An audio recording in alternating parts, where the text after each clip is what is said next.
वैसे ही रक्त में कीचड़ बहुत हो गया, माने कोलेस्ट्रॉल बहुत बढ़ गया, तो वो जो इंसुलिन जाना चाहता है वो नहीं जा सकता, जिस स्पीड से जाना चाहिए नहीं जा सकता, स्लो हो जाता है, कम जाता है।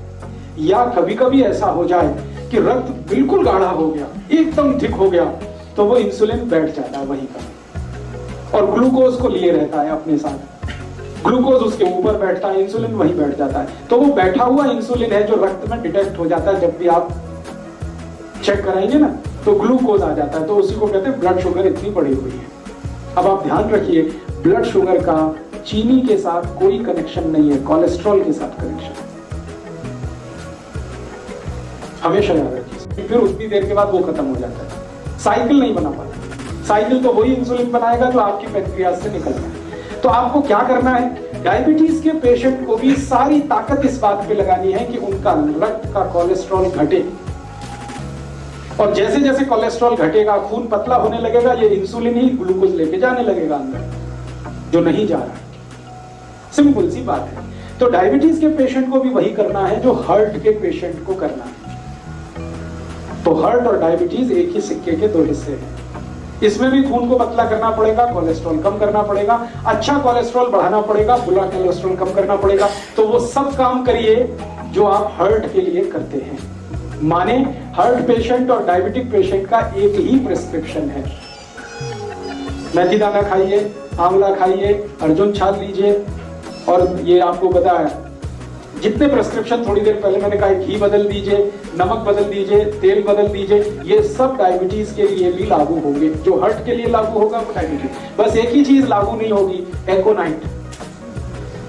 वो एकोनाइट सिर्फ हार्ट के लिए है, डायबिटीज के लिए लागू नहीं होगी। ठीक है, एक दो एक्स्ट्रा चीज बता देता हूं जो हार्ट में काम नहीं आएगी लेकिन डायबिटीज में ही काम आए। अब तक जो कॉमन थी वो मैं बता चुका हूं। अब एक्स्ट्रा चीज जो आपको लेनी पड़ेगी डायबिटिक पेशेंट को, वो क्या क्या है। आपके रसोई घर में शायद वो ना मिले, लेकिन बाजार में आसानी से उपलब्ध है। जामुन एक फल आता है, बोटेनिकल नेम है उसका जम्बोले, हिंदी में हम सब कहते हैं जामुन। उस जामुन की गुठलियां मिलती हैं बाजार, सूखी गुठलियां, उनका पाउडर बनाना है और वो पाउडर रोज 1 चम्मच खाना है गुनगुने पानी के साथ। ये डायबिटीज वाले को एक्स्ट्रा करना है। जामुन की गुठली का पाउडर बाजार में मिलता है। करेले के बीज का पाउडर, करेला है उसके बीज निकाल के सुखा लीजिए, और या तो करेला ही छोटा छोटा पीस करके सुखा लीजिए, साल भर वो चलता है। उसका पाउडर बना के, तो जामुन की गुठली का पाउडर आधा चम्मच कर दीजिए, करेले का पाउडर आधा चम्मच कर दीजिए, निम्बोली बाजार में मिलती है उसका भी पाउडर बना लीजिए, उसको भी आधा चम्मच ले लीजिए। तीनों मिलाकर 1.5 चम्मच हो गया, जामुन की गुठली का, करेले का और नीम के निम्बोली का, तीनों का पाउडर मिक्स करके डायबिटीज के पेशेंट, हार्ट वाले ये कभी ना लें, ये सिर्फ डायबिटीज वालों।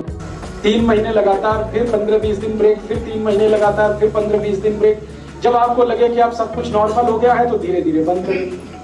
मेरा इतना ही कहना है कि आप ये सब मीठी चीजें जो भगवान की बनाई हुई हैं जरूर लीजिए। क्यों लीजिए, जान लीजिए। आदमी की बनाई हुई जो मीठी चीजें हैं उनमें ग्लूकोज है, भगवान की बनाई हुई जो मीठी चीजें हैं वो सब फ्रक्टोज है। ये फ्रक्टोज जो है ना इजीली डाइजेस्टेबल है, डायबिटिक पेशेंट भी उसको हजम कर लेगा तुरंत। और ये ग्लूकोज है, ये नहीं होता आसानी से, वाइट होता है एकदम येलो। तो आप जब भी गुड़ खरीदने जाएं तो दुकान वाले को कहे कि मुझे डार्क कलर का ही दो। वो कहेगा बाबूजी अच्छा नहीं है देखने में, तो उसने कहा देखने में खराब है लेकिन खाने में वही अच्छा। तो आप गुड़ वो खा सकते हैं। डायबिटीज के पेशेंट के लिए फिर से रिपीट कर रहा हूं।